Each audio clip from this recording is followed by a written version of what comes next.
It's quite incredible that when most people are directly asked this question, who are you? They do not know how to respond. Why is this such a difficult question?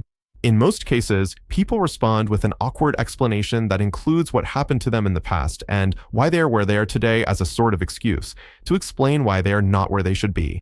So let's explore why so many have difficulty forming a concise, clear answer to this question and why it's so important. 1. Self-esteem. Having low self-esteem and feeling like they are nothing close to the personality they should be is one reason many struggle with answering the above question. Many people are also not aware of their low opinion of themselves until asked, and this should help them to self-analyze self-talk, thoughts and self-sabotaging words, phrases, thought patterns, and imagined scenarios, a fear that is not real, that continue to keep them in a low-energy state feeling unworthy, rather than a high-energy state of feeling empowered and ready to take on the world. How you feel about yourself, self-esteem, is a critical factor related to believing that you deserve an amazing life and future. Your thoughts combined with feelings and emotions have the power to transform anything in your life, including lifestyle, relationships, finances, and much more because you see and value everything in your life from a different standpoint, position, and perception. So everything that you feed your mind with daily must support your ability to feel great about yourself. This includes eliminating or restricting toxic relationships and environments of negative talk. Also, areas to closely evaluate are what you read, what you watch, TV, videos, movies, what you connect with or follow, social media, and the time you are spending on any activity. As a rule of thumb, ask yourself this question: how do I feel, meaning positive or negative emotions, after any activity? Then adjust as much as you can to only include positive influences that increase your feel-good factor. 2.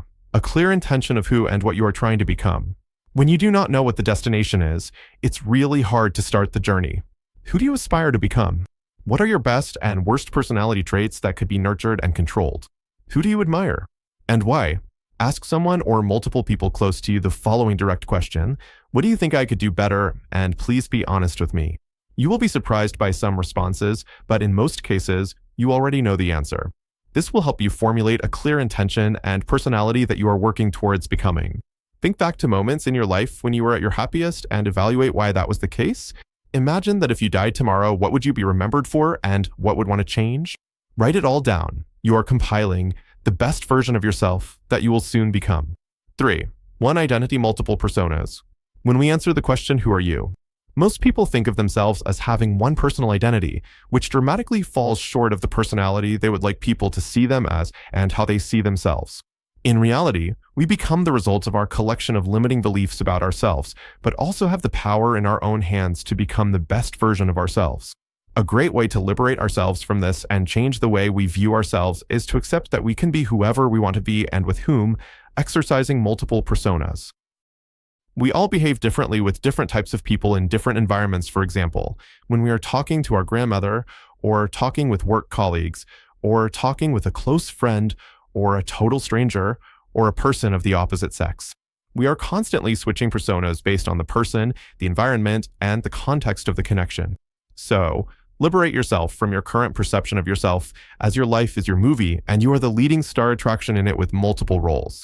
This strategy can be very powerful when you think about the people you admire, how they behave, and the different personas you could use to build a personal identity involving multiple personas that you and everyone around you love.